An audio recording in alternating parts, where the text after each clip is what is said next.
everybody, and welcome back to my channel. Today I'm starting one of my favorite vlogs of the year, and that is obviously my summerween vlog. Now, if you guys don't know what summerween is, you must be new here. But summerween is basically where you celebrate Halloween in the summer. It was popularized by Gravity Falls, but it has been turned into a readathon by Gabby Reads, which I've been participating in for the last so many years. I think this might be my 5th summerween that I'm participating in, which is crazy. So I definitely have a lot of summerween vlogs on my channel if this one isn't enough for you. But yes, we're going to be getting into a week of pretending it is the spooky season. Obviously, I have a ton of books that I would like to read. My goal every single summerween is to read 7 books in 7 days, but this time around, I have 9 books on my TBR. I'm not committing to reading all 9 of these, however, I am committing still to my 7 books in 7 days quest. So let me just go through my TBR very quickly. I'll tell you if I'm reading a book for a specific prompt, and then we'll just get on into it because I have a million things that I would like to do this week. We also do have a special guest joining us for the last couple of days for Summerween, which is gonna be so fun. I have never experienced Summerween with another person also doing Summerween. Obviously, I'm talking about Cass. She is coming on Sunday, I think. It's currently Thursday. I'm starting this day early. So we're gonna be doing some fun Summerween stuff that I've never done for Summerween before, so like just stick around, it's gonna be a good time. But for now, let me just talk about all the books that I would like to read this week. So first, I have a couple of books from a series I love to read during Summerween, and those are some Goosebumps books, obviously. One of these is gonna be for the prompt to read a book in the dark or at night. I don't really know which one, it doesn't really matter. But I have Deep Trouble, which is about like a fish man, I think, and Welcome to Camp Nightmare, which takes place at a summer camp. So both appropriately summer-weeny is gonna be perfect. Then I do have a couple of horror picks, the first one being My Heart is a Chainsaw by Stephen Graham Jones. This one, I don't really know fully what it's about, aside from the fact that we're following a main character that really likes horror movies, specifically 80s horror movies, I believe, and I think it's a slasher, but that's literally all I know about it. And this one is for the prompt to read a horror or a thriller book. So we're gonna just like kind of jump into this one and see what's up. I don't really know what I'm getting into, but I'm excited nonetheless. Next up, I wanted a Stephen King book on my TBR, so I decided not to read the entirety of Different Seasons because it's a very long book. But this is a collection of novellas, so I'm going to be reading The Body out of here, which I'm really excited about. I've heard really great things about it. I think I'm also going to watch Stand By Me at some point this week, and I'm thinking I might want to start with The Body. How long is The Body? The Body is about 150 pages, so I'd like to try to do that today. Then I decided to pick up Looking Glass Down by Catcher on a Word, specifically because this one takes place on the coast of Maine, and I thought that sounded like a good summerween pick. And this one is for the prompt to read a new to me author. I've never read a Catcher on a Word before, despite seeing so many of her books around. So I'm really interested to see what I think of this one. Oh, and I forgot to say, I'm reading The Body for the prompt to read a book that's less than 150 pages. I think it's, or 250 pages. Less than 250 pages. Then I also decided to pick up a short story collection, and that is Dark Tales by Shirley Jackson. I have actually started this one. I started this one this morning, and I've read about 30 pages of it, so I've read 2 stories. There are 17 stories in this total, so I need to read like about 2 or 3 a day to finish it up within Summerween. So we're gonna see if I can manage to do that, but the first 2 stories that I read, I liked. I feel like they're very distinctly Shirley Jackson feeling, and I'll talk about this a little bit more later, but we'll be reading Dark Tales. Then the last book that I'm reading for a specific prompt is We Used to Live Here by Marcus Kluwer. I really hope I'm saying his last name correctly. Now this one I'm using for the prompt to read a book with pink on the cover. This one's a little bit of a stretch, honestly, but like I'm kind of using this like glitch effect that's on the title, and they're like these little tiny strips of pink. I think maybe they're red, or I'm thinking they're pink. I feel like they're pink. This is another like thriller horror kind of book, and it's about these people that like come to somebody's house randomly, and they're like, we used to live here, can we look around? And obviously for some reason I think they let them into their house and bad things ensue. But this is a last minute addition to my TBR. I ended up switching out a different book for this one, but this one sounded really good. So I think I'm gonna listen to this one on audio throughout the week. I did get the audiobook from my library as well, but I might just physically read it. I don't know, we'll see. But I've heard a lot of good things about this one, so I'm excited to try it. Then I do still have 2 books left. I know this TBR is going on forever, but like when I tell you I do go all out for my Summerween TBR, you should already know. So this second to last book, the penultimate book that I have here, is a comic, I believe, and it is The Me You Love in the Dark. This one's about an artist that moves into a haunted house, and I believe she finds her muse in a very unexpected way, shall we say. It looks spooky, From just like the little flip through that I've done, it looks creepy. And I love to have a graphic novel or comic or manga or whatever on my Summerween TBR, so I thought this one would be good. And then the last book that I'm gonna read is something that I'm gonna see if Cass wants to maybe listen to the audiobook of this one together, because we are buddy reading this with Mackenzie as well, which is gonna be super fun. And that is The Saturday Night Ghost Club by Craig Davidson. This one's a short little guide. It's only like 200 pages, and I think it's about a group of kids growing up in the 80s in Niagara Falls, and they end up like starting a Saturday Night Ghost Club, and I think they're, I don't know, looking into local legends or something. Sounds very spooky. Sounds very Summerween. I thought this would be a really fun one for us to all read together. So those are the 9 books that I'm hoping to read this week. We'll see if that actually happens. It really does sound crazy now that I'm saying it. But we're gonna try. I've literally been planning my Summerween TBR for like months at this point, so I had a lot to fit in, and we are gonna fit a lot in. Those are the books that I'm planning to read, but I also just have so many things that I want to do this week as well. I want to do a little bit of decorating, not like too much, but I'm gonna pull out some of my favorite Halloween decorations and put them up. I need to make my journal spread. I want to go to the local library and sit and do some reading. I have a bunch of stuff that I want to watch. Last night, me and Mackenzie watched a couple of the like spooky episodes of SpongeBob together, which was honestly so fun. We were talking about Graveyard Shift specifically. That's the hash slinging slasher episode, if you guys don't know your SpongeBob. And we were both like, we should watch it. And then we watched it and it was so good. So then we watched the Halloween episode from season 1 too. Which was honestly like the perfect way to kick off Summerween. And then this morning I watched an episode of Supernatural, which was also really great. And then my last big plan for Summerween, which is probably one that I'm the most excited about, is I'm gonna be casting on a new sweater. If you guys watched my Summerween vlog last year, it's actually when I cast on my very first knit garment ever. I'd been wanting to learn to knit for a really long time, and I finally just like did it last year during Summerween. So it's kind of like my knitting anniversary this week. So I decided it would be fun to do like a Summerween cast on. I know sometimes people do like a cast on their birthday or like a cast on the first day of the year. But for me, one of the most sacred times of year is Summerween. So I'm gonna cast on like a fun fall sweater. I will tell you more information about that later, but I'm definitely gonna be doing that. And I just have like 1,000,001 other plans that I'm gonna be doing as well. So I really hope you guys are excited. I certainly am. This is my favorite week of the year. This is my favorite vlog to film every single year. So I hope you guys are also ready to sit down and hang out with me for what will probably be a very long video. So let's just get into it. As I said, I do have a couple of reading plans today. I obviously like read a couple of these, but I'm not going to read any more today probably. But I'd really like to sit down and read The Body. I feel like I can definitely do that this afternoon. And then maybe later tonight I can start My Heart is a Chainsaw. I'm thinking these can be like my reading plans for the day. Oh, Daisy has come in to grace the intro of the video. Daisy is also very excited for Summerween, aren't you? Yeah, I know you are. But then today I also want to do a little bit of decorating, and then I know I just have so many things I'm gonna be doing today. I'm also gonna be going to my favorite scrapbook shop to go look for more vintage Halloween stickers. Seems like the perfect time to do it. I want to pick up some for my journal spread, so I thought we could also do that today. So very excited about all of my plans. I'm gonna be starting out, however, with a little bit of decorating. I have gotten down all of my buckets of Halloween decorations. So I'm gonna be putting some of those up. Are you just hanging back there? Oh, you're so cute.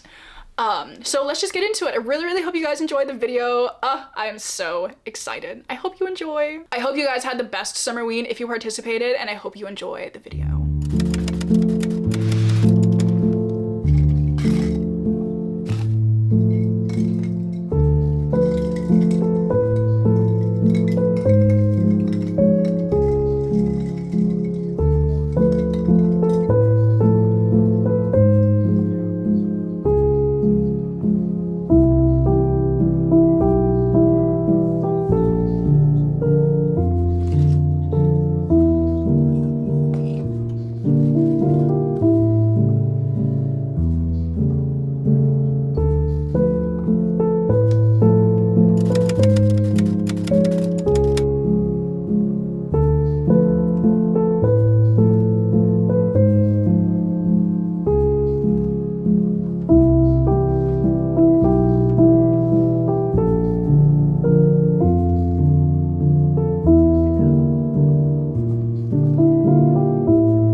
morning. It is now summerween day 2. And I feel like I had a pretty productive first day of summerween, I have to say. Which means I have a lot of things that I want to talk to you guys about today. I went to the scrapbook shop and I want to show you just a couple things that I picked up. I would show you everything, but honestly a lot of it is just duplicates. So you've seen them all before and you're gonna see them all very, very soon. But I did pick up a lot of my favorite sticker sheets that I'm gonna be using in my summerween spread, which I'm hoping to make today, and I can't wait for it. I got some good stuff for it. But I thought I would show you like a couple of my favorites. I really, really love getting things with apples on it for specifically like the early fall time, like September. Perfect apple sticker time, you know what I mean? So I got these, and then I also got a big one that has like a bunch of apples and acorns and such on it. And I thought these were really cute. I also got these, which I've had so many of these sticker sheets over the years. I don't know where she keeps pulling these out of, but I will always buy one when I see it. And then my favorite thing that I really want to show you guys is actually a stamp, like an acrylic, it's not acrylic, a silicone stamp set. I picked this up and literally 30 seconds after I did, she told us, she was like, oh yeah, like all, you know, silicone stamps are 30% off. I was like, for me? Thank you. Because I was absolutely getting this really cool letter set. Like, look at this font. I am obsessed with this actually. This very much reminds me of a font you would see in like a Tim Burton movie, like very Nightmare Before Christmas, Corpse Bride kind of feeling. And it's literally called the Whimsy alphabet, uppercase. I was like, absolutely it is. But it's like a spooky kind of whimsical, which obviously I love. So I cannot wait to use this for like spreads in October. I think I'm definitely gonna be using this for my October journal spread. And I think it's gonna look super cool. So was very excited about that. And then when I got home, I had some book mail. I was like, the day just keeps on getting better, honestly. So I decided to pick up a couple of books for this project that I'm going to be embarking on this fall. Probably. I have seen a couple of people doing like personal curriculums, which I think are really fun and a really cool idea. I've seen them around for a while, but I've also been in school every time I've seen one. And I'm like, I'm not gonna do more voluntary learning right now when I have like my own learning to do. But now that I'm out of school and for the first time in like 20 years, I am not going back to school this fall. I thought it would be fun to set up like a very low-key personal curriculum. If I do end up going through with this, I want to make like a whole video about what I'm planning to do. So I'm not going to tell you what it is just yet, but I think you can probably tell from the books that I picked up what it is. So let me just show you them. They're also all appropriately spooky, so it fits within the theme of the video here. So first of all, I picked up this really cool copy of Macbeth. I absolutely love the cover of this. I think it is sick. And this is like one of the only Shakespeare's that I really have an interest in reading. So I went ahead and picked this up and I had to track down this really cool copy of it. It was honestly easier to find than I thought it was gonna be. And I found it on the used section of Amazon, which is where I typically find a lot of like cool vintage covers. So we have Macbeth. Love these bats on it, very, very spooky. Next up, I picked up a book that I've already owned before, which yes, it does pain me, but we're all humans, we all make mistakes. So I decided to pick up The Castle of Otranto by Horace Walpole. I've literally owned this exact edition before. I think I even tried to read it for Summerween a couple of years ago. Or was it last year? I feel like maybe it was 2024. And now here we are. But I feel like this will be a really good like fall read. It says, on the day of his wedding, Conrad, heir to the house of Otranto, is killed in mysterious circumstances. I'm pretty sure a helmet falls on him. Yeah, it is as weird as it sounds, like a literal helmet. I don't even know, honestly. And then the last one that I picked up is a thick one. It is so chunky. And you wanna see the worst part? The text is like so small. I'm literally gonna need a magnifying glass to read this book.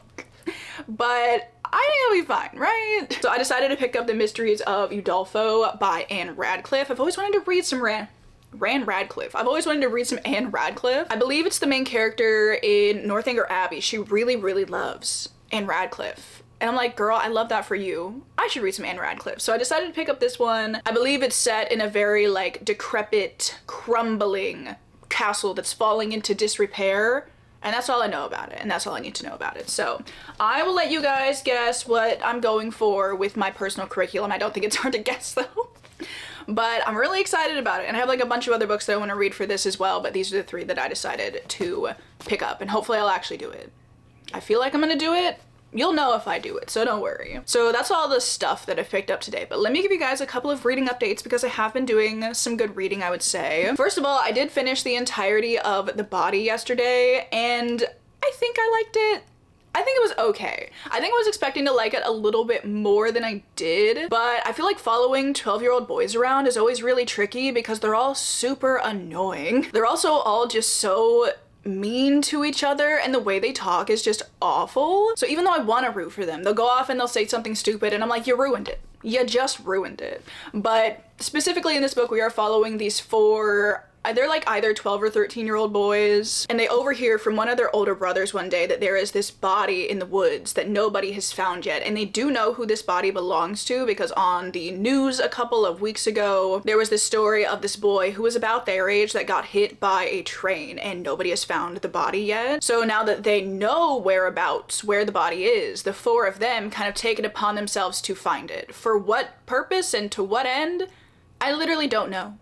They're just 12 and morbidly curious, I guess. I'm sure it has to do with the whole like confronting death and the inevitability of death and all that kind of fun theming. But they're just so hyped to go find this corpse in the woods, and I'm like, all right, sure, whatever. So the entirety of the book is following this extensive hike that they go on to find where this body is because they're 12. They could literally like drive to it very quickly, but because they're 12 and they can't drive, they have to embark on like this 3-day mission to go find this body, and they're facing all sorts of like trials and tribulations along the way. I definitely feel like this was a good read for Summerween. It takes place around Labor Day, I think, so it's early September. It's still kind of the dog days, the sweltering heat of the summer. Apparently it hasn't rained in like a month, so it's very dry and it's very, just like not a very fun experience to go on this hike, as you can imagine. But the one thing that I would take away from this is that it very much feels like a precursor to It. I believe this was published 4 years prior to It, and I feel like you can see a lot of prototype ideas in this, obviously not as fleshed out because It is like 850 pages longer than this book. But I thought it was really interesting to see kind of what I really feel like is an early iteration to It. It focuses on a group of young children who are kind of bonding via this traumatic event that they went through. Obviously this one's a little bit like, it's a lot less than It, but like same concept. It's very much dealing with like the end of your childhood and loss of innocence and everything like that.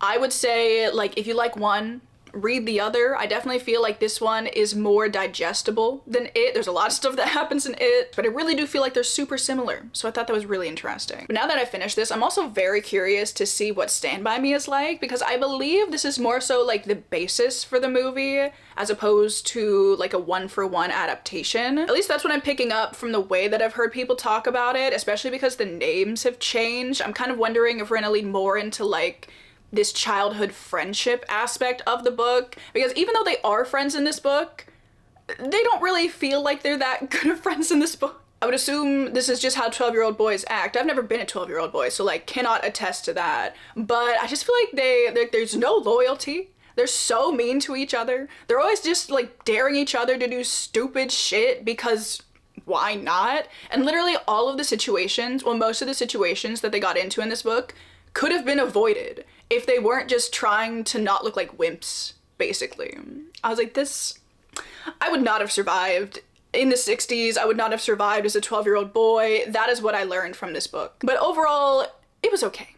I would say it was okay. And then yesterday I decided to pivot reading plans a little bit because I kind of wanted to pick up Looking Glass Sound instead of My Heart is a Chainsaw. And I have no idea how I feel about this book, honestly. I have made it to page like 53, I think. And it's just a weird book. It's just an odd book in a lot of ways. And I cannot tell if it's an intentional weird or if I just don't like how Catriona Ward writes.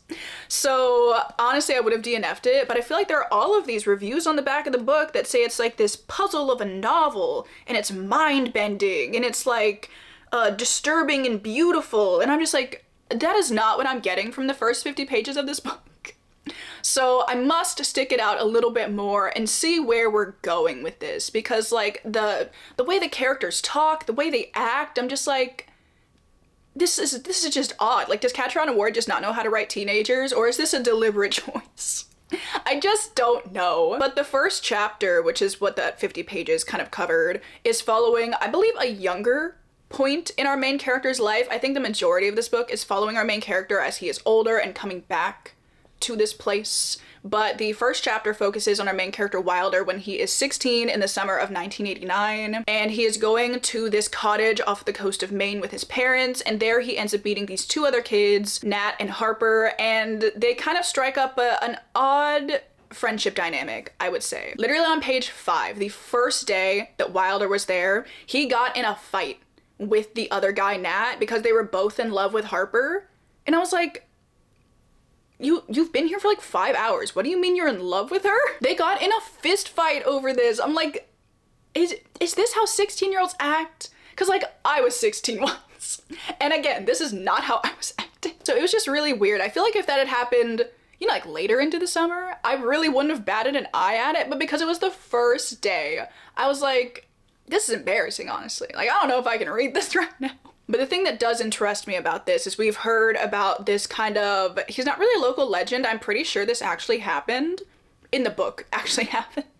But there is this person called the Dagger Man that goes around and he takes photos of children while they're sleeping in their homes with a dagger to their neck, and he sends the Polaroid to the family the next day. And I feel like nobody is adequately concerned about it. Everybody's just like, oh yeah, that happened last summer, like whatever, I'm sure it's fine now. I'm like, do you not think maybe he'd come back? Nobody caught him. There was no resolution to that issue. So I'm gonna assume, you know, obviously that comes up later in the story, because why would it be introduced if we're not gonna do anything with it? But I think it's an interesting concept because he never actually murdered anybody in that initial summer. Like, nobody died because of it. I feel like in the first chapter we're kind of being led to believe that either Nat or Harper, or maybe both of them together, are behind this, but I'm like, that's kind of a sadistic activity for like 15-year-olds to be getting into. But maybe they're just really messed up. I don't know. But so far it's been, story-wise, odd. Vibe-wise, though, I'm really, really liking it because it's taking place off of the coast of Maine. They're always going out on their boat, exploring the coves. There is this scene in a cave, which was like a little bit creepy. And I feel like the setting for this book is really gonna carry it, honestly. Like, if this was just set not on the coast of Maine, I'd be out of here by now. But I'm just a little bit intrigued by what I've read so far, so I think I'm gonna keep going and just see how it goes. We're just gonna find out. I can't give up yet. And then, as I said yesterday, I also read a couple of stories out of Dark Tales, but I feel like I don't have like a good enough grasp on this short story collection yet to really like give you an update on it. But I'd like to read some more of this today. I'm thinking today I'd like to read the story, which is like the reason why I bought this book, which is called The Summer People. It's the very last story in the collection, but I don't really mind like bopping around a little bit because I want to go to the library today, and I feel like reading, you know, the reason why I bought the book at the library seems like a good plan.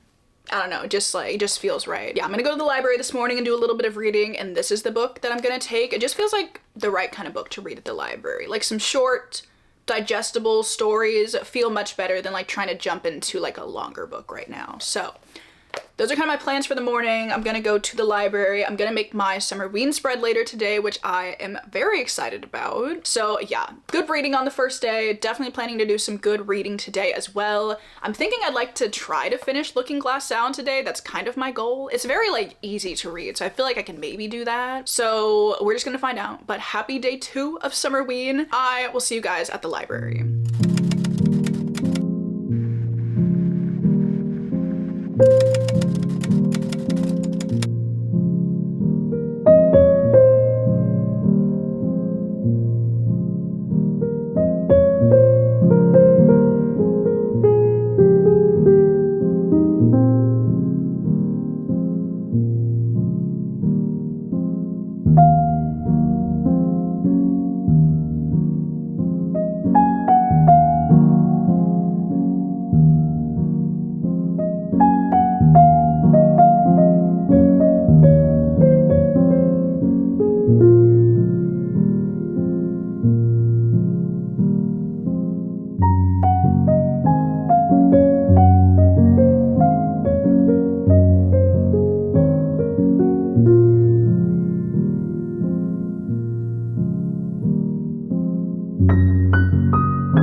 So it is now Sunday. Yesterday, hello Daisy.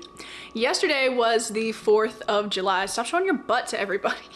Yesterday was the 4th of July. So I went to my parents and we went out to eat, watched Jaws, all the good stuff, all the good 4th of July activities. So did not end up filming anything yesterday, but I did do some reading. I have some book updates for you, some really great reading updates and some fine but not so stellar reading updates as well. And then I have some other stuff that I want to show you as well. I've accomplished a couple of my goals. I have acquired some things that will help me accomplish some goals.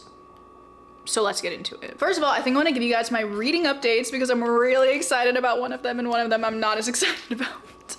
So let me give you the one that I'm not as excited about. So I finished up Looking Glass Sound by Katieisreadingyt. And you know it's bad when immediately after you finish the book, you have to look up title of the book explained.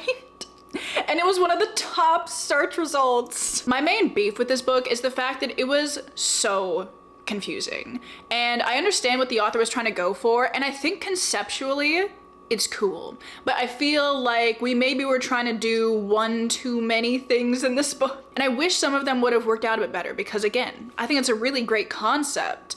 But in execution, I just feel like there were one too many things going on in this for me to really keep track of what was happening unless I was like, you know, reading between the lines, really like putting all my effort into trying to figure it out, and I didn't want to do that.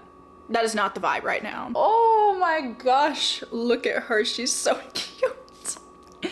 But I don't think I've talked to you since like the first 50 pages or so. The rest of this book is following our main character Wilder after the events of that like initial summer that he spent at that cottage. And we follow him as he's going to college. He's meeting some interesting people while he's at college, and some big events happen there, and we're kind of following the fallout of those events, and we're going through like the rest of his life. We're seeing characters, you know, like come back in, leave again, and what that is doing to Wilder mentally, how he is, you know, on this kind of revenge quest almost throughout the rest of his life, which is a valid quest, I would say. I really wish I could tell you more about this book. Like, I want to tell you why it's so confusing and like what exactly is going on that made it so confusing, but I feel like you don't really know what exactly is going on in the story and what exactly you're reading most of the time, and you don't really figure that out until later in the book. So I feel like this is going to be kind of a not super fulfilling update and just me being like, well, I don't know what went on most of the time. Some things I was like, okay, I'm picking up what you're putting down here. But sometimes, you know, things would be revealed and like they weren't even shocking because I didn't know what was going on. And I'm not the only person that found this book very confusing. I feel like I'm just not smart enough for this book. This book is too much for me.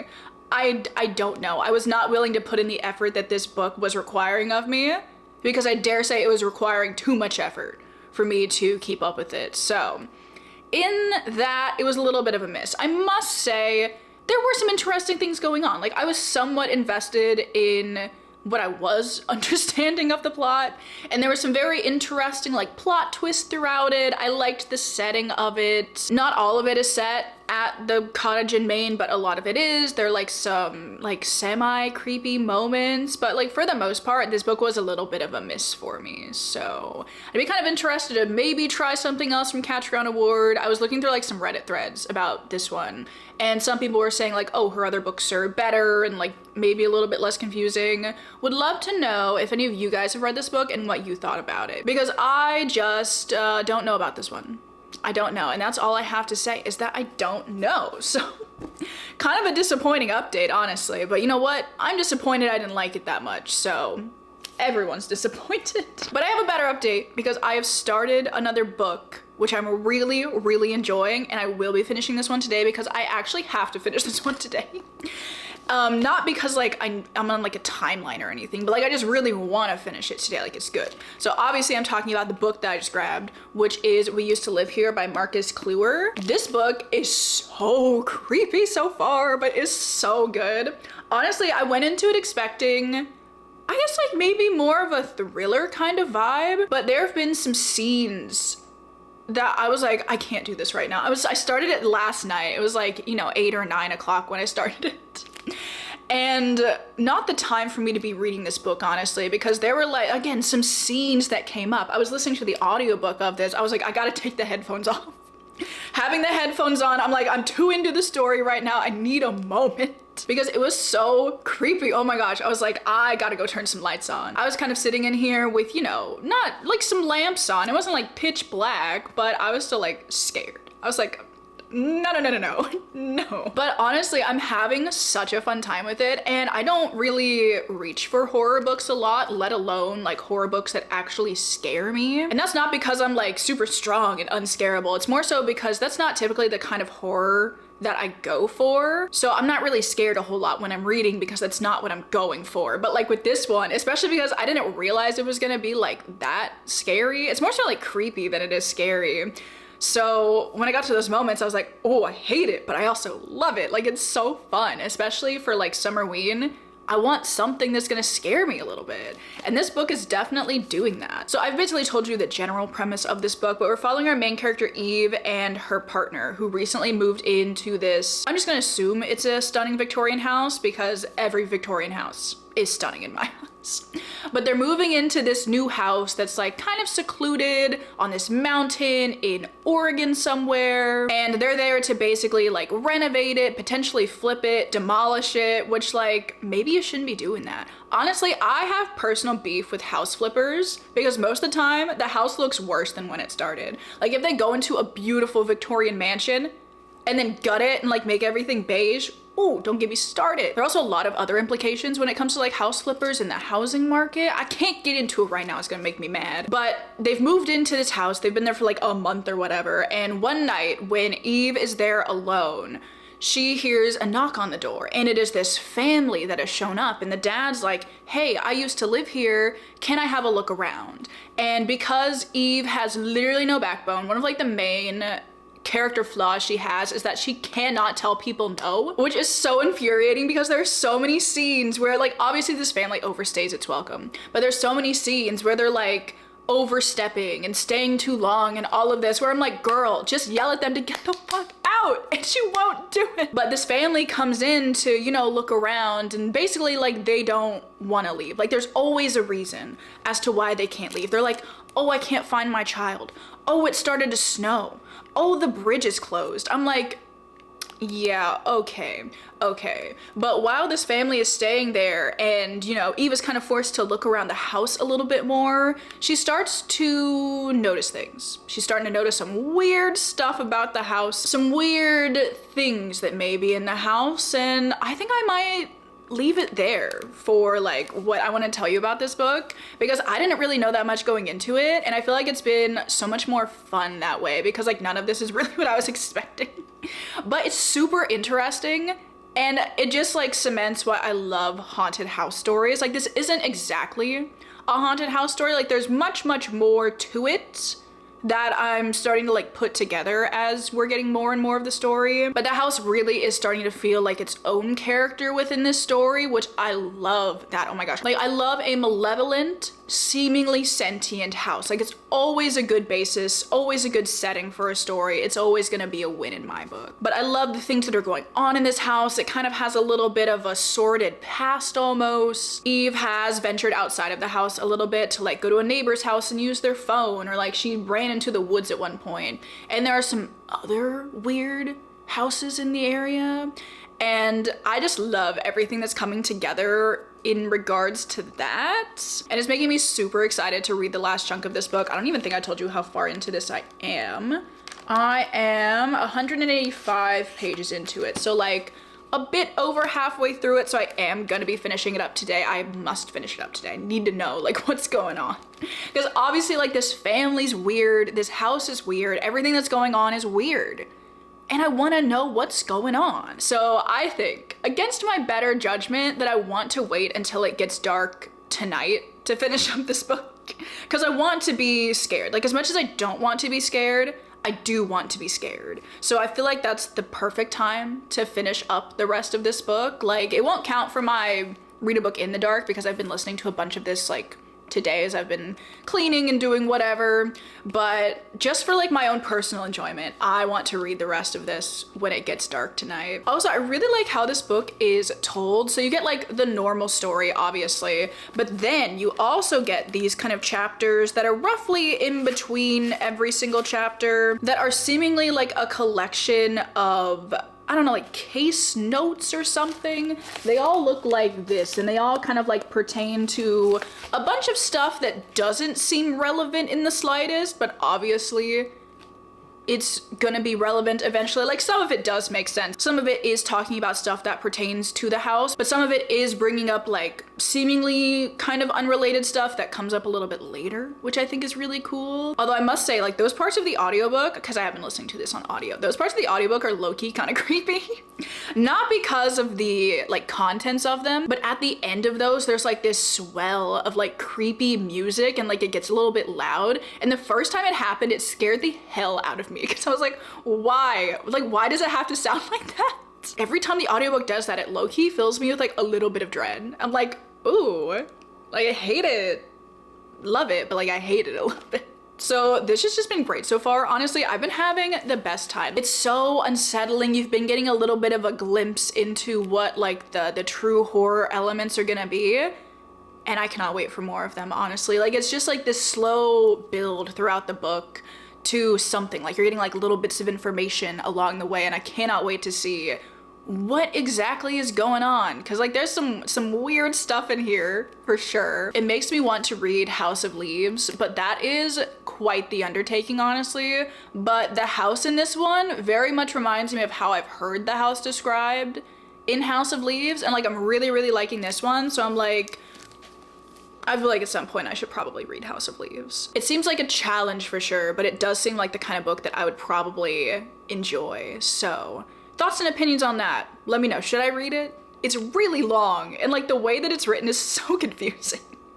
But I think it would be fun. But all of that to say, I'm really liking We Used to Live Here. It's just like the perfect creepy vibe for what I want right now. I would say, however, this is probably like a better October or November kind of read. It is set in, I think, maybe around that time of year. It snowed. It's definitely not like a summerween vibes kind of book, but it is scaring me, so it is at least fulfilling that. So there's my update on We Used to Live Here, and I haven't done any more reading aside from those. But as I said, I'm going to finish up We Used to Live Here today. I'm thinking I also would like to read maybe one of my Goosebumps books today. I feel like we're on day, is this day 4? My gosh, I'm on day 4 now. But I think I want to read one of my Goosebumps books today. I want to save one for when it's like dark so I can fulfill that prompt. But like maybe this afternoon I will read one. I feel like that sounds like a good idea. But let me show you guys a couple of things that I've also been doing since the last time that we chatted. First of all, I went to the thrift store and I picked up something that I'm kind of shocked I was able to find. But I found some pumpkin carving kits, which I'm really excited about. These do pertain to something that me and Cass are gonna be doing while she's here. Obviously we're not carving pumpkins because it's July, but we're gonna be carving something. And I needed the little tools that came along with it. So like I have so many tools now that came with these. But what I really like are the tools that came with this one, because they're shaped like little pumpkins, and this guy is really cute too. It'll be a shame to like tear it off the front of here though. I might leave these on here for now. Maybe I'll save these for like actual Halloween, but I needed pumpkin carving tools, and you'll see why. Eventually you will see why. But I specifically like this little pumpkin carving magazine. I thought it was cute. It's from 1992. Definitely looks like it's from 1992. And then the last thing that I want to share with you guys is an exciting knitting update, because I have cast on my summerween cast on that I said I wanted to do. So I thought I would show you how it's going. I've made some decent progress on it so far. I started it on Friday night, I think, and then I worked on it a little bit yesterday. Well, I worked on it a fair amount yesterday as well. But where is the front of it? But I cast on the Frankie sweater by Petite Knit. I love this sweater, and I've really been wanting to make one, and I thought it seemed like a really good summerween project because the stripes are just like kind of spooky, you know, and by the time I finish it, it'll probably be like September, so it'll be time to wear it. So now is actually the perfect time to cast this on. But I love how this is working up. I love this yarn. I was a little bit skeptical about this in my swatch that I made, but seeing it like in the sweater makes me super excited about it. You guys want to know the yarns that I'm using? I'm using Sandus Garden Pure Gint and Almond Tweed. Really love this. And then I'm using Cascade 220 in Van Dyke Brown. But it's like a really dark brown, almost black color. And I thought it looked really nice with this. So should I put this on like longer needles and put it on? I haven't really tried it on much. So, whoops, let me get a cable. My only problem with this so far is that the collar is rolling down a ton. And like the point of the sweater is that it's a roll neck sweater, but it's rolling down a little bit too much. But I'm thinking blocking should help to relax the collar a little bit. I'm gonna be really sad if it doesn't, but I feel like it should. Oh, it's getting so big. Oh my gosh. Okay, here, I guess I should have done this first so I could like give you guys a better idea of like, what the hell was that? Did I just hear something? Not gonna think about it. Usually when I hear stuff like in the apartment, I just assume it's Daisy, and that makes me feel better, but she's right there, so yeah, I'm sure it's fine. Anyway, let me put this on. So here is how it is looking so far. I just love how these yarns are looking together, and I've made like a fair amount of progress, honestly. I feel like I might be able to like separate for sleeves this week. like maybe before the end of summerween. I think I'm like a little bit, maybe I'm like halfway through the yoke now, which is very fun. But as you can see, like the collar is just like rolling down completely. It's supposed to sit a little bit like this, like a little bit less rolled, you know? I feel like I just heard something else. It's the middle of the day. I shouldn't be scared in the middle of the day. It's embarrassing. There is how my Frankie sweater is looking so far. I am super happy with it. As long as it stops rolling so much at the collar, I will be super happy with it. I need to get it in gear today. We're halfway through. I've only finished 2 books, but they are like 2 of the longer books, so I guess that's good. Oh, I also forgot I got some books from the library that I wanted to show you because they're both like appropriately spooky, I think. They had a little like horror display and I literally just took 2 of the books from their horror display. I was like, I'm so sorry, but I really want to read these. So I picked up A Haunting on the Hill by Elizabeth Hand. This one I believe is inspired by The Haunting of Hill House by Shirley Jackson, which I really, really love some Shirley Jackson. So I'm curious to see what I think of this one. And then I also picked up Hungerstone by Kat Dunn, which is one that I have seen around for a really long time. And I think this one is a retelling of Carmilla. So that could be kind of fun. I don't really know. I feel like there are a couple books that like are kind of this vibe that I always get mixed up in my head. So I don't really know what this one's about, but like, I'm sure it's gothic, vampires, what more could I possibly want? I don't really know. So I saw both of these and I was like, ooh, I'll take those with me. So with that being said, I need to go investigate and make sure there's not an axe murderer in my apartment, and I'll see you guys later.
right, so it is a couple of days later. It is now Tuesday afternoon. It is the second to last day of summerween for me, which is scary. Is tomorrow the last day?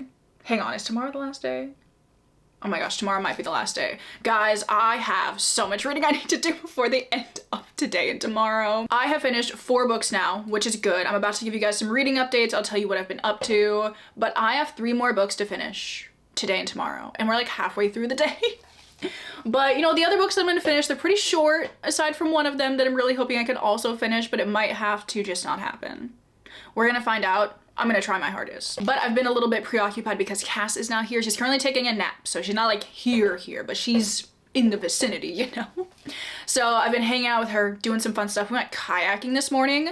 Very, very fun. It was so nice to be out in the early morning, and by early morning, I mean like 9 a.m. on the water, the 2 of us just paddling around. It was great, honestly. But we also have like so many summerween plans that we're also gonna be doing over the next couple of days, so hopefully I can fit in some reading around that. I feel like I definitely can. I'll talk about like what I still want to read in a minute, but first let me tell you guys what I have read and give you guys a wrap up on a couple of books. The first one that I finished is We Used to Live Here, which I loved. With this book, as I said, I went into it not really expecting it to be like a spooky, scary horror, like kind of time, you know? I was really expecting more of a thriller vibe, but like what this book gave me was not a thriller vibe, and I loved it for that reason, because I never knew what was coming. I never knew how severe things were gonna get. I didn't know how scary things were gonna get. And while this book isn't like super scary like the whole time, obviously, there are some scenes that are gonna stick with me. Specifically one that involves the basement stairs and the attic. Hate an attic. Glad I don't have an attic anymore. But I loved the way everything in this book came together, especially at the end. Oh my god, the end is so scary. And it was just like, oh my gosh, once I realized what was going on, I was like, ooh, that's awful. And especially like the second to last chapter, because there's like a concluding chapter, also chilling. But like the last line of the second to last chapter, I got chills. I was like, oh my god, I hate that so much, but I love it. I also continue to love like the case file notes that are kind of in between every single chapter of this book. Again, like as you got closer and closer to the end of the book, everything kind of started to come together a little bit more. And even though there's a lot that is left open-ended with this kind of story, I feel like it needed to remain open-ended. I feel like it makes it even scarier if it remains open-ended. Like you have like a general grasp of like what's going on and what our main characters went through, but you're still like, you just still have so many questions. And I love that. I just love that it didn't like fully wrap everything up perfectly. But getting all those case notes were just so creepy, and like seeing, you know, like, oh, I don't want to say too much about it, but it was just great, honestly. And one of my patrons told me about like there's like something special with the case notes, I would say, which I don't want to spoil in case you guys want to figure it out yourself. But like, just be on the lookout in the case notes. There's something to like figure out in that if you decide to pick up this book, which I would recommend because I really, really loved this, honestly. This so far is my favorite book of Summerween, and I feel like it's the least Summerweeny book that I've read so far because it takes place in like October, November, December? I don't know. I like snows in the book, so I'm sure it's like late fall, wintry kind of time. But I would definitely recommend this for that time of the year if you guys want a good, twisty, kind of like mind-bending horror book. It was really, really great. I had such a good time with it. Like the slow unraveling of figuring out what's going on, and the slow unraveling of like our main character in general. It was so good, and I'd be really interested to read this author's other book, The Caretaker. A couple of my patrons have told me to read that as well. So I'll probably read The Caretaker, maybe like actually in fall, like in October. I feel like that'd be good. But this one, I really, really loved this one. So there is one of the books that I finished. And then I have read, what do you call it? Deep Trouble by R.L. Stine. And it was like, you know, it's fine. I feel towards this one the same way that I feel towards all of the Goosebumps books that I've read so far, in that, you know, I like them and they're fun. But like, I'm 25 reading a Goosebumps book, so like, what do you expect? My favorite thing about the Goosebumps books, I think, is the cliffhangers. And by my favorite thing, I mean my least favorite thing. Because at the end of every single chapter, I'll like use some examples from this specifically because I don't really like their spoilers, you know. But the main character will be like swimming around or something, and he'll be like, and something grabbed my leg and tried to pull me under. And then like you flip to the beginning of the next chapter and it's like, it was just my sister. Or like literally the next chapter, it'll be like, I was swimming around and something grabbed my leg with its like green slimy fingers. and you flip to the next chapter and it's like, oh, it's just some seaweed. I'm like, R.L. Stein. I understand, like, you know, a good cliffhanger. I get it. You want the kids to keep reading. But also, like, kids aren't stupid. Like, kids are not this stupid. I feel fully confident in saying that children would pick up on this and be annoyed by it as well. Maybe they wouldn't. Maybe I'm putting too much faith in the youth. I don't know. But, like, it is a little bit ridiculous how many chapters end like that. And I feel like it makes the things that, like, actually happen in this book not as scary, because the whole time I'm like, okay, well, obviously, like, that's not happening. And then when it actually is happening, I'm like, whoa, like, what's going on? This is weird. There's actually something happening in this book. But this one specifically is following our main character, Billy, and his sister, Sheena, and they are going to stay with their uncle, who's a marine biologist, whose name is Dr. Deep. Yeah, I know. And they end up discovering something in the ocean. I thought this book was gonna have to do with, like, this hammerhead shark. It doesn't. Really, in the slightest. The hammerhead shark makes an appearance. He has a cameo. But I thought this was going to be a little bit more focused on the hammerhead shark, but I was wrong about that. It is about something else entirely, but I actually really liked it. I said this is probably, you know, like, one of my favorite Goosebumps books that I've read. I haven't read, like, that many. And from the ones that I have read, they haven't been stellar selections, I have to say. But it was still, like, kind of fun. I liked that little element in there. I feel like there's a little bit of action towards the end of the book. I feel like with a lot of the Goosebumps books, it just turns out to be like a Scooby-Doo episode, you know? Where it's like, oh, like, we have this monster that we're dealing with, but look at that. There's, like, a normal explanation for it the whole time. But with this one, there's not. So I thought that was really fun and just, like, a little bit different. So, you know, good summerween read. I liked it. It's pretty good. So those are the 2 books that I've finished since we last talked. As I said, second to last day of summerween, I have 3 books left to read. One of them is, like, a little bit long because I still really would like to read My Heart is a Chainsaw by Stephen Graham Jones, because it seems like a really great summerween read. I think it takes place, as I said, in July. So I still want to read this, I still want to read my comic, and I still want to read the Saturday Night Ghost Club, which I think me and Cass are going to listen to together on audio. And then I also have another Goosebumps book that I could read. And I also have my short story collection that I could read. So out of those selections, I'm gonna read 3 more books. I just don't know which ones they're gonna be yet. But I definitely would like to read My Heart is a Chainsaw, so I think I'm gonna spend a lot of today reading this. I know Cass wants to do a lot of reading today, so, like, I'll do some reading with her, obviously, and read this. But I need to take a look at my little to-do list and figure out what I have left to do, because I've been checking off a decent amount of them. I feel like it's going pretty well so far. We don't have to look at the TBR side. Like, it's fine. So we're gonna have spooky movie night tomorrow night, I think. And we're gonna do some Halloween hunting later too. And then the only thing that is left on here is to carve our jack-o'-melons, which I think we're gonna do this afternoon, which I'm very excited about. Because I feel like that is one of the summerween essentials that I've never done before, which seems like a crime, honestly. So I'm really excited about that. I feel like we should watch the Gravity Falls Summerween episode while we're doing that, because there are a bunch of, it's like a whole part of the plot, the jack-o'-melons. So I'm really excited about that. And I just have so many good plans left for Summerween, but, like, a lot of stuff to do before the end of the week, that's for sure. So we're gonna get to it. I'm gonna do some reading. I think today I also need to try to fulfill my read a book in the dark or at night kind of thing. So I might, like, read my comic or the other Goosebumps. I don't know, but we are gonna see. Been having so much fun so far, so I will see you guys when we are carving jack-o'-melons later.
now the next day. It's the last day of summerween, and I've not finished another book yet.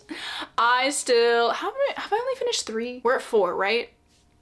I think we're at 4. So it's currently the last day of summerween, as I said, and I have 3 books that I still need to finish today. I think I'm gonna be able to do it. My reading plans aren't too crazy, but we gotta lock in. I gotta lock in today and really focus on finishing my books. So I have, however, made some progress in some books, so we will obviously talk about those. I actually don't have any other updates. I've been doing a little bit of knitting. I'll share that with you guys. I'm super close to splitting for sleeves, which is very exciting. So I will show you that. I've made so much progress on my sweater and I'm really happy about it. But that's in the other room. I will show you that probably in the final clip, the wrap up. Oh my gosh, we're so close to the end of summerween. Anyway, let me tell you about the reading that I've done since the last time that I talked to you. So first of all, I have started My Heart is a Chainsaw, and I've made a decent amount of progress in this so far. I'm on page 282, so I think I have like about 120 pages left. And I think I'm enjoying this one so far. There are definitely a lot of elements to this book that I'm loving, but I don't know if I'm like 100% hooked. I don't know if I'm gonna continue the trilogy. I think this is, like I said, the first book in a trilogy, and I think all 3 of them are out at this point. Yeah, this came out in 2021, so I would assume they're all out. But basically in this book, we're following our main character, Jade, who is a high school senior, and she is definitely a like textbook outcast, I would say. She doesn't really have any friends. She doesn't talk to anybody at school. She dyes her hair like fun and interesting colors. She's really into horror movies, and she's like always talking about them. So she's definitely set up to read very much like not like other girls, but I feel like it's a very intentional choice on the author's part to do that, because she is also part Native American in this very small town in Idaho, and her identity is definitely a huge part of the story and very much plays into this like outsider persona that she's always putting on. So I think that's very interesting, but like she loves horror movies, let me tell you. She's a huge fan of 80s slasher movies in particular, which I really enjoy that aspect to the story, because I'm not a huge horror movie watcher. I definitely get way too scared watching a lot of horror movie subgenres. But slashers, for some reason, are like the only subgenre of horror that I like watching and I look forward to watching, and they don't really scare me that much. Which, now that I'm thinking about, is very interesting, because slashers are like one of the subgenres of horrors that are the most likely to happen, like realistically can happen, as opposed to like a paranormal movie or like a zombie or like supernatural kind of movie. I don't know. I just like a slasher, what can I say? So a fair amount of the movies that she's talking about and she really loves, I've seen. I've even watched a lot of the ones that she's mentioned for Summerween specifically. Whether or not I liked them is another story, but she's mentioned I Know What You Did Last Summer, classic, Sleepaway Camp, and what did I watch last year? I watched Urban Legend last year. I loved 1 out of those 3 movies. But the rest of the ones that she's talking about I've seen and really enjoyed, so very fun. There are definitely a couple that she's mentioned that I will not go anywhere near, specifically Texas Chainsaw Massacre. Absolutely will never watch Texas Chainsaw Massacre. I know that is too far for me. But anyway, that's just a fun detail. Definitely like a ton of pop culture references in this book, but to like this very specific thing that our character has like a very niche interest in. So I think that I just really like that element of the story. She's like always going off about these horror movies. She is super into them. Literally anybody that will listen to her, she will talk about horror movies with, or anybody that's like not even listening to her, she will like go off on this. Did you know like this about this and like this movie and this? So I like that element of the story, but also I feel like that element of the story kind of, it's a little bit sad when you start to think about it a little bit more, and when you get like a bit further into the story, because you can really tell that she finds a lot of solace in these like horror slasher movies, meaning like things in her own life are so terrible that she has to turn to these like gorier, worse depictions of what life could be like to provide comfort, which is harrowing, honestly. And I just find her to be a very interesting character to follow. You definitely like start to learn more and more about things that have happened in her past over the course of the book, and it's well done, but it's really sad. I would definitely recommend looking up trigger warnings for this book if you were thinking about reading it. But anyway, the whole plot of this book is that she thinks she has fallen into a slasher movie, basically. However, she does not view herself as the final girl for like reasons stated previously. She does not fit the final girl like mold. She doesn't look like a final girl. She doesn't act like a final girl. I feel like the whole point of this book probably is gonna be like she is the final girl. I feel like that maybe is where we're going with this. I'm not sure though. I have no idea. But there is this other girl who recently got into town who like she's thinking is the final girl. And Jade is like going up to her. She's like, you need to be prepared. I've watched all of these horror movies and I'm here to help you. And like it's really not funny, but she comes on so strong to this other girl and she's like, okay, so like I think I'm gonna get you some help. Yeah, like I'm gonna go over here and like we're gonna figure this out. Like she doesn't actually believe that anything's happening. However, Jade does believe that there is a slasher villain somewhere in the town coming to get people. And I don't know if she's right. I feel like she's probably right. Or maybe she's just making stuff up and seeing what she wants to see. I don't know. But I feel like it's a really interesting premise for like a slasher book. In that our character thinks she might be in a slasher. And I think that's just a really great plot, and I've really been enjoying that. You know what? I think I am enjoying this book a fair amount. I feel like going into this update, it's like, yeah, you know, it's okay. But like the more I talk about it, the more I'm like, actually, that's kind of genius. And I do really like that. So I'm really interested to see how this book is going to wrap up. It is currently, I think in the book, the 3rd of July. And Jade is convinced something big is gonna happen on the 4th of July because it's like a big event, big town event. Everybody's like getting together. She thinks some slashery things are going to be happening and maybe they've already started. But we've been leading towards this date the whole book. So I feel like, you know, something's gonna happen. I don't know what, but something's gonna happen. The one thing I must say that I find, like, I don't really know if I like it or not is Stephen Graham Jones's writing style? You know what I mean. The writing style of this book, it is snappy, I would say. Honestly, this is not an apt comparison in like a comp title, but like it reminds me of the dialogue in Gilmore Girls. Hold on now. I just feel like the dialogue in Gilmore Girls is like nonstop, quick, it's witty. There are like a million pop culture references that like if you blink you're gonna miss it and you're not gonna know what's going on.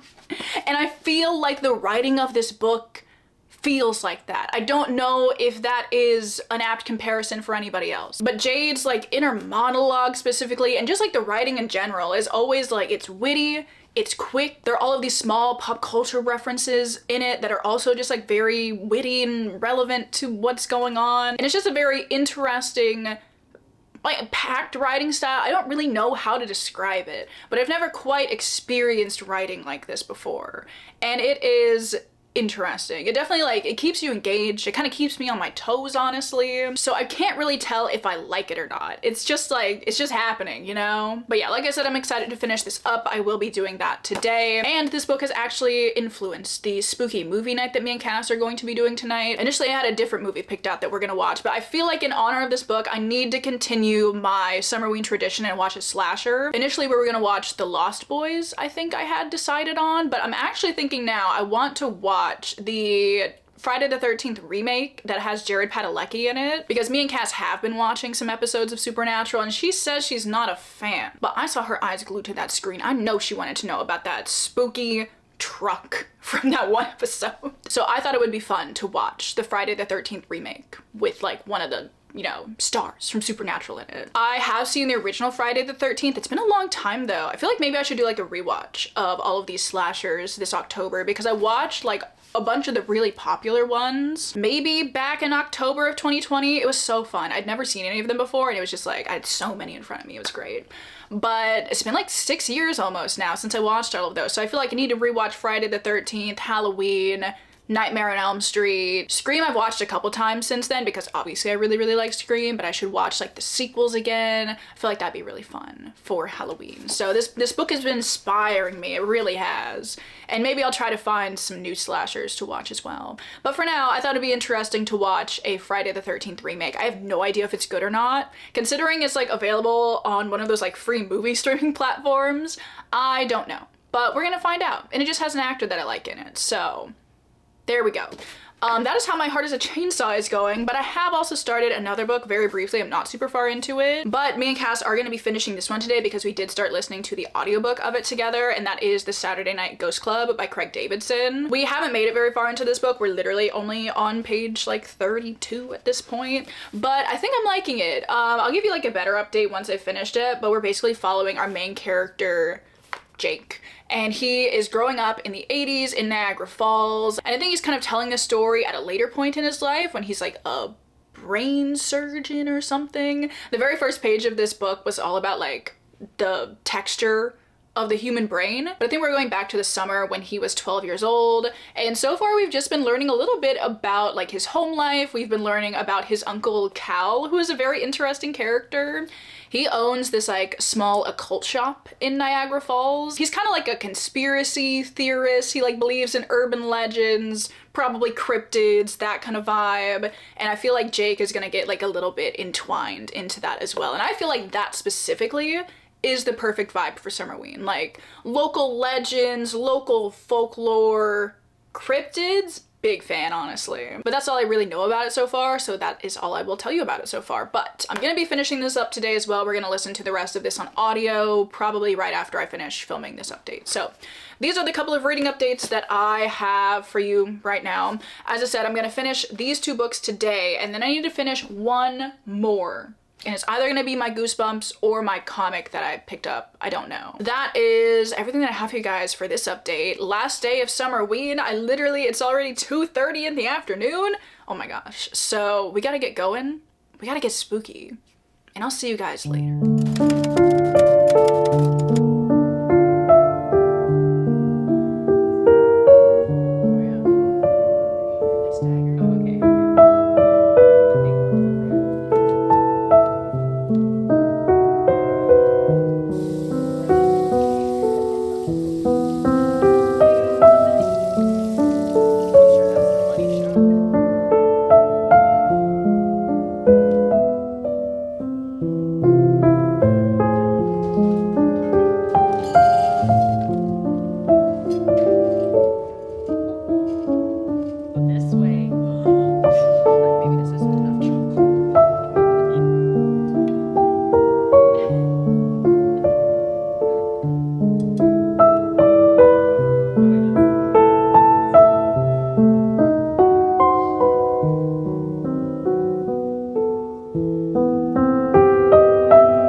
welcome back. The sun is setting, it is the day after summerween, and I am here to give you guys my final updates, of which I have a shit ton.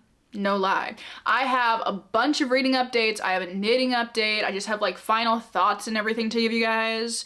So I hope you have a beverage, I hope you are sitting down, because we're gonna be here for a minute. I'm gonna be here for a minute, so let's talk about it. I have indeed finished 3 books since the last time that I talked to you. I did not read every single book that was on my TBR. I actually do have a couple of books that I did not get to this week, which does make me sad. I did not finish my other Goosebumps book, but I can save this one for next Summerween, obviously.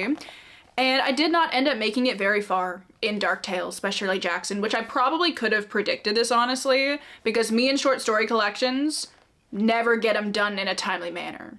And I feel like that's okay. But I realized I never told you anything about any of the stories that I read in this, so I thought I could maybe give you like a small update on this before we go as well. So I ended up reading maybe like the first 4 or so, and then I read the very last one in this collection called The Summer People, which is the main reason I bought the collection, because I thought it sounded like a good read for Summerween, because it's about this couple who ends up staying in their like lakeside cabin past Labor Day, and that's just like not something people do. And I didn't really end up liking it. I didn't really find it to be that interesting. Basically, it was a bunch of people in like this couple's life, like the grocer and the people that provide them like oil and trash services and stuff like that, telling them like, hey, like we cannot sustain you past Labor Day, like we don't have enough like manpower for that, basically. I feel like all of Shirley Jackson's stories have like a very signature feeling to them. This one definitely did. The stories always seem like very normal in the beginning. You're just like meeting average, everyday people doing their everyday people stuff until you get to like the very, very end of the story when there's like this twist or whatever, and like that's when the weirdness comes in. It's very like, you know, like low-key, I guess domestic horror, I would say, is what she's going for, is what she is doing, is what she does, I guess. But, you know, I've liked the stories that I've read in this collection so far. I'm not loving them really, but I'm not a super huge short story fan. But it does make me want to read some more of Shirley Jackson's longer books. Like, I really would like to read... There's one that starts with an H. I can't remember what it's called. It's like Hangsaman or something to that effect. I really would like to read that one. And I also really want to reread The Haunting of Hill House this fall, so like I might do that as well. But you know, Dark Tales is okay. I did really like, which one was it? Louisa, Please Come Home. I thought that one was kind of fun. The Possibility of Evil, which is the very first story in this collection, is also kind of fun too. It's about this old woman who is just like very concerned for the people that she lives around. And I'll leave it at that because it's fun to figure out what's going on yourself. But that is like my small little wrap up on Dark Tales. I read 5 stories out of the 17. Cass came and like all thoughts of me reading any of these short stories, poof, out of my brain, but that's okay because I still finished my other 7 books that I wanted to. So let me talk about some of the other books that I finished, some of the longer books that I finished. First of all, I did finish up My Heart is a Chainsaw by Stephen Graham Jones, and I would say I ended up liking this one. I still don't think I loved it enough to continue on with the series, but I would say I'm glad that I read this one. I'm actually really interested to see how the other 2 books in the series like connect to this one, because the ending of it felt very final to me. Like, I feel like you can read this as a standalone and it's just fine. Maybe I was missing something, but I'm like, where are we even going? But I can't really say I'm very interested in reading the other books in the series. However, there are other books from Stephen Graham Jones that I definitely want to pick up after reading this. Specifically, I'd really like to read The Only Good Indians. I think that was maybe one of his first slasher books that he came out with. And then a recent one that I've heard really excellent things about is The Buffalo Hunter. But with this book specifically, I like how it concluded. It definitely delivered on that slasher aspect, which I was hoping for. Definitely you're like leading towards something the whole book. So when it finally happens, it's very satisfying and kind of fun, I guess, in the way that like all slashers are fun. But like the main thing that I really think I enjoyed about this book was following Jade as our main character. I did really grow to enjoy her perspective as our main character, and I like how Stephen Graham Jones, despite how like harrowing this book is, honestly, like guys, please check the trigger warnings if you want to pick up this book. It can be a lot at times. And there was this one point last night where I was like, I want to cry. It is so devastating, honestly, what like is actually going on in this book. And like good on Stephen Graham Jones for bringing awareness and good on Stephen Graham Jones for bringing awareness to this very real world issue. He talked about it in the author's note, how he like read an article about this and like he wanted to put it in one of his books. But damn, it is so sad. And like when you really sit back and think about the book as a whole and like just everything that Jade has been through and her coping mechanisms, it is just so sad. It's so sad. Like truly, I went into this book, I was like, oh yeah, like fun summer slasher. What? Oh my God, stop. Fun summer slasher, whatever.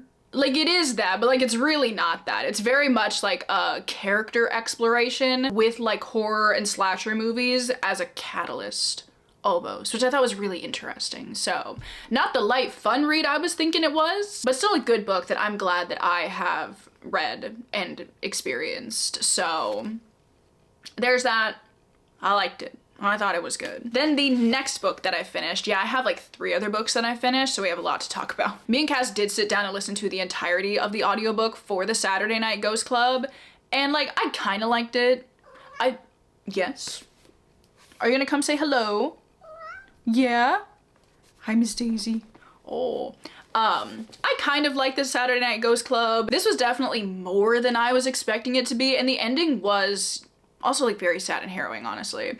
But I also like didn't really know the characters that well. This isn't a very long book, so I feel like I didn't have enough time to really get invested in these characters. So like when everything was being revealed at the end, I was like, damn, like that's sad. But like, well, I don't really care that much about these characters because I've only been with them for like 100 or so pages. So conceptually, I like what this book is going for, but honestly, I kind of feel like this would have been better if it was a little bit longer. But also, well, I don't know. But the whole like recurring thing in this book is the Saturday Night Ghost Club, which is this little like club that our main character Jake's uncle kind of sets up, where the two of them and one of Jake's new friends, Billy, they like go around town, tell stories around the campfire, talk about like local legends, urban legends, stuff like that. And it's all really fun at first, but like then again, once you like read more and once you learn more about what's going on, it's really just people using like horror and urban legends as coping mechanisms, which is just so sad. It's just so sad when you really sit and think about it, but it also does really speak to the power of like fiction in people's lives and how important like books and media can be to people. So, you know, I feel like that's a recurring theme in some of the books that I've read for Summerween. But I definitely see why this gets compared to like The Body, Stand By Me, Stranger Things, stuff like that. It's like kids coming of age in the 80s and like the loss of innocence, basically. So I feel like I've had a lot of themes emerge in my Summerween reading, because this one in like the loss of innocence, moving on from your childhood, learning too much, honestly, very much reminds me of The Body, but also in like the sadder aspects of this book, it really reminds me of My Heart is a Chainsaw. So that's kind of interesting. But yeah, like I kind of liked this. If you want like a quick read for Summerween, I feel like this is definitely one to check out, but I kind of just wish it would have been longer. I don't know. I like the general vibe of this book, but like it's really less about those ghost stories and urban legends, and it's really more about like Jake and his family dynamic and his relationship with his uncle and stuff like that, which I liked, but I didn't really end up caring that much about it. So that is the Saturday Night Ghost Club. And then the last book that I finished since the last time that we talked is my comic, which was The Me You Love in the Dark. I really liked this. I thought it was super creepy, honestly. It was not going in the direction that I was expecting it to, but our main character, Ro, ends up moving to this creepy, allegedly haunted house in the middle of like seemingly nowhere. And she is a painter, so she has gone there to like find inspiration. She's like, what's a better, you know, place to be inspired than a haunted house, you know? And I'm like, girl, completely understand, absolutely. But as she's there, she starts to notice that like maybe it's not just allegedly haunted, and she maybe gets a little bit more than she bargained for, might I say. On the surface, it's a really great like spooky haunted house kind of story, but like once you look a little bit deeper into it, I'm like, is this a metaphor for like toxic relationships? Probably. And then it's just really sad. So why am I like, why are all of my summerween reads making me so sad as of recent? So lots of realizations being made during summerween, but anyway, back to this. I enjoyed this. I like the art style a lot. It is super creepy, I have to say, but I thought this was really good, honestly. I would recommend if you want something fast, unsettling, creepy. I'd be interested to see, because I think this is just volume 1. I'd really be interested to see what the other volumes in this series are like, because I feel like we kind of wrapped things up in this. I think you could read this as just like a standalone because it does have like a satisfying conclusion, but I also could see where we're going with other things in the series. So I liked this and I'm happy that I picked it up. I literally just found this on like a Reddit thread where I was looking for like good spooky graphic novels, and I would agree that this was a good spooky graphic novel. And with that, those are all the books that I've finished since the last time that I talked to you, but I have a couple of other updates because I've done some other stuff. First of all, me and Cass had our spooky movie night last night, which, sad news, Cass is not here anymore. I took her to the airport at like 3:30 in the morning this morning.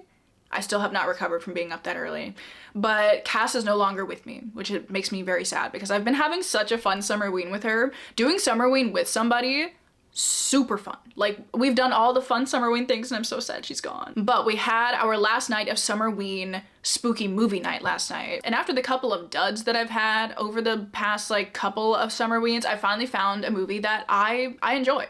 It's nothing to write home about, but we watched the 2009 Friday the 13th remake, which I enjoyed. I liked seeing Jared Padalecki for an extended period of time. I started watching more Supernatural, so like seeing him also in like Friday the 13th, like still like horror, creepy stuff, but like different vibe, very different vibe, obviously. I enjoyed it a lot. It wasn't like amazing. I wouldn't call it like a favorite slasher, but I was entertained and it was short. I feel like we as a society have lost the art of the 90-minute movie. And this one was about 90 minutes. Me and Cass have been watching like a ton of movies while she's been here. Not really any of them have been super summer-weeny, so I haven't really talked about them. But we watched the like very first Percy Jackson movie. We watched The Fifth Wave. We watched the entirety of the Maze Runner trilogy, which I've never seen any of them before. And all of these movies are too damn long. I feel like some movies do need to be long, but like these days, movies are literally just long because they can be. And that is my take, honestly. But this one was short, it was snappy, people were literally just being murdered right and left just because, and it was fun. So that's my review. It was a good time. It wasn't like amazing, but I liked it. So that was fun, despite the fact that Cass is not a super big fan of horror movies. So I don't really think she liked it as much as I did, but it was still fun to watch it with her. And then my final update is gonna be my knitting update because I wanna tell you guys how my Frankie sweater is going, and it is going well. Let me tell you, because you can't really tell that well, but I have split for sleeves. Look at her, she is gorgeous. I am super happy with how this is turning out, but I had initially split for sleeves when this was about like 12 rows longer, and I realized it was super wide and super long. And the thing is, I gauge swatched this time. I don't know what I did to make this sweater be so off. I'm knitting a size extra small because my gauge swatch was a bit big, and it still ended up being like massive.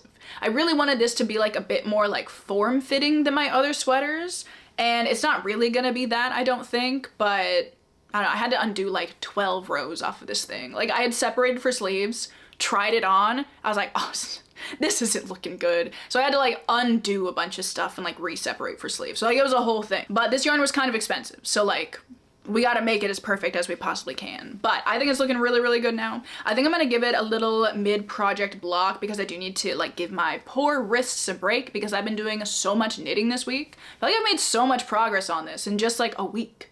Like, that's crazy. But I love how this is turning out. I love how the stripes are looking. I feel like this is gonna be such a fun piece for fall, and I cannot wait to work on it some more. So I thought I would give you guys, my final knitting update. Honestly, the thing that I really can't believe is that I've been knitting for a year now. Like, that's crazy. And I have almost six, I think.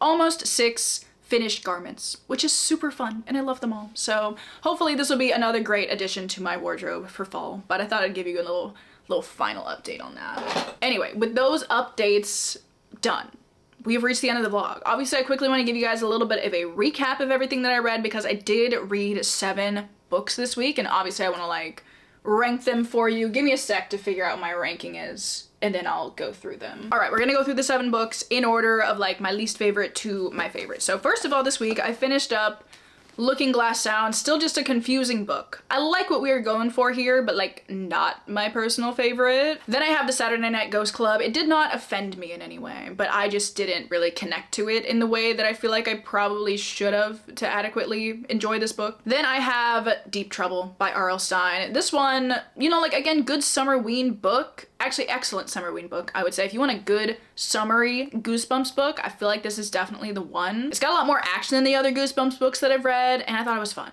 But like, you know, it's not knocking my socks off or anything. My socks are firmly on my feet right now. Then I have The Me You Love in the Dark, a great comic. I keep wanting to call it a graphic novel. A great comic. Great spooky haunted house comic. Then we have The Body, which is, you know, a part of different seasons. I do want to read the other books in different seasons, so hopefully I'll do that like sometime soon before I forget. But I really liked the vibe of The Body. I liked the setting. I liked the descriptions. I liked the kind of like coming of age, loss of innocence, whatever that this book had going on. It wasn't a favorite book of mine. Like, it's no The Mist. If you guys want a good Stephen King summerween read, you gotta read The Mist. But this one did just disappoint me a little bit, but I liked it still. I thought it was a good read, and I enjoyed having a Stephen King on my TBR for this. I forgot to tell you, I did start watching Stand By Me, and then I proceeded to forget to watch the second half of it, and then my rental on it ran out. So I feel like that tells you how I feel about it.